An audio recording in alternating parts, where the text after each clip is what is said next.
Hey guys, we're here with our Week 7 prep for our battle against the Sin City Staraptors in the NPL. I'm, of course, the coach of the Reno Regis, and as I had mentioned, this is indeed Week 7. Real quick, we will go over what the Staraptors have drafted. They have Mega Alakazam, Tornadus Therian, Salamence, Vaporeon, Magmortar, Heracross, Superior, Jolteon, Sableye, Sandslash, and Kecleon. My team, of course, is Mega Venusaur, Jirachi, Togekiss, Hydreigon, Tentacruel, Dugtrio, Sneasel, Rotom-mow, Chandelure, Archeops, and Sock. Now, Pat, who if I did not mention, Sin City Staraptors are coached by Paterdactle, whose YouTube will definitely be down in the description below, so make sure you guys go check him out.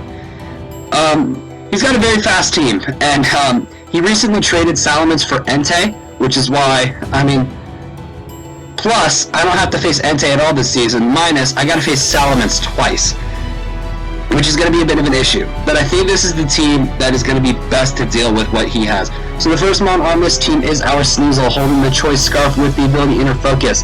Has the moves Icicle Crash, Knock Off, Aerial Ace, and Ice Shard, with 4 HP, 252 attack, 4 defense, 4 special defense, and 244 speed with a Jolly Nature.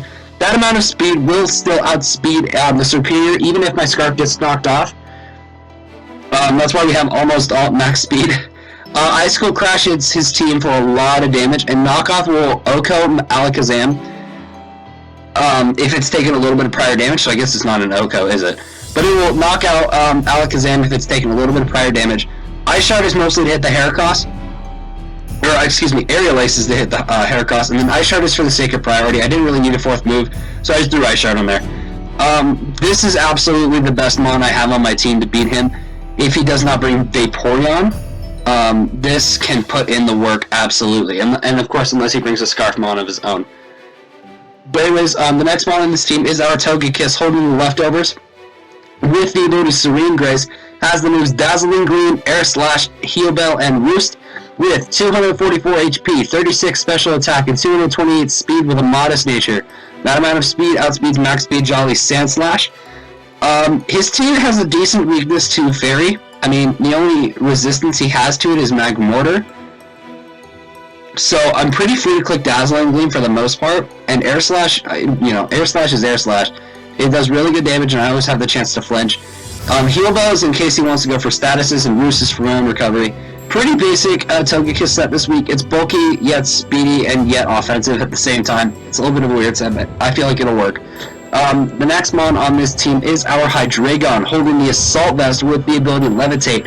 Has the moves Dark Pulse, Dragon Pulse, Earth Power, and Flamethrower, with 252 HP, 20 special attack, and 236 special defense, and a modest nature. That amount of special defense investment in cohesion with our Assault Vest allows me to live both a Rock Switch-In and a max special attack modest Dazzling Gleam from the Mega Alakazam. I can then proceed to I have about a 75% chance to OHKO with Dark Pulse that goes up to guaranteed with a little bit of prior damage or with a Rock Switch-In. Dark Pulse is mostly to hit the Mega Alakazam. Dragon Pulse is mostly to hit the Mence. Earth Power is mostly for Magmortar and Jolteon, and then Flamethrower is mostly for Heracross and Superior. Obviously, there's nothing on his team that resists all 4 of these moves, so I'm able to hit something, which is all that matters. The next mon on this team is our Jirachi, holding the Quesid Berry with the ability Serene Grace. Has the moves Icy Wind, Thunderbolt, Thunder Wave, and Stealth Rock, with 252 HP, 40 special attack, 204 special defense, and 12 speed with a calm nature. That amount of special defense in cohesion with our Quesid Berry allows me to take a Shadow Ball from the Mega Alakazam. So what I can do is I can actually take a Shadow Ball, take a second Shadow Ball, and I can Thunder Wave this Mega Alakazam or set up rocks, or if it's a sub-variant, I can break its sub with Thunderbolt. Decently basic Jirachi set this week, honestly. It's especially defensive with Bolt Beam coverage, Thunder Wave, and rocks. If you guys did not know, the Quesid Berry does reduce Ghost-type moves, so that is what allows me to take 2 Shadow Balls.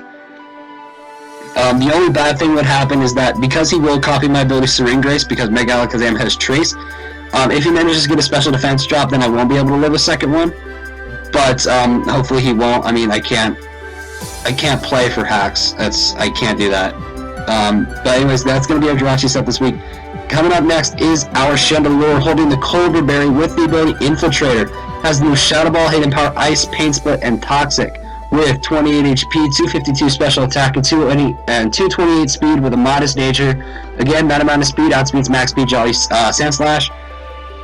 He doesn't have a single thing on his team that resists Ghost, so I'm pretty free to just spam Shadow Ball with this thing. HP Ice is to hit the Ments, Pain Split is for my recovery, and Toxic is for the sake of whittling down stuff. Particularly the Sableye. I would like to be whittled down. The Tornadus would be, I wouldn't mind being whittled down. Kecleon would be nice as well. Superior, I'd rather Thunder Wave that thing, but still, Toxic wouldn't be bad.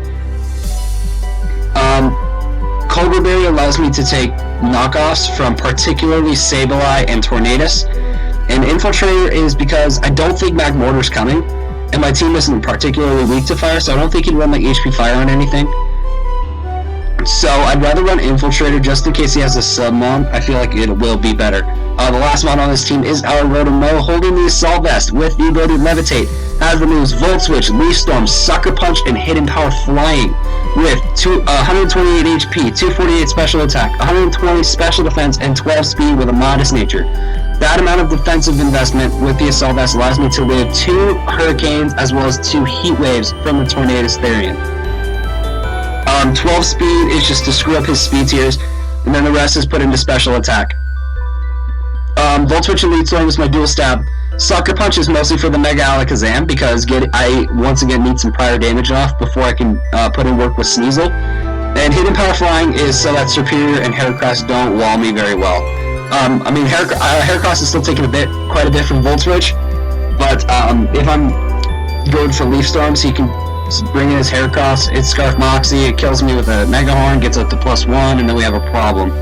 Or something like that. So I really just wanted Hidden Power Flying in case he wants to bring in Heracross or Superior. That is the team we are bringing for this Week 7 match, going up against Pat and the Sin City Staraptors. If you guys did enjoy this video, a like and a subscription would be much appreciated. I want to give a huge shout out to Jazz, who made our awesome Reno Regis logo that you guys see in every team builder and every NPL battle video that we have. But anyways guys, that is going to be it for this video, and I will see you in the next one. Later.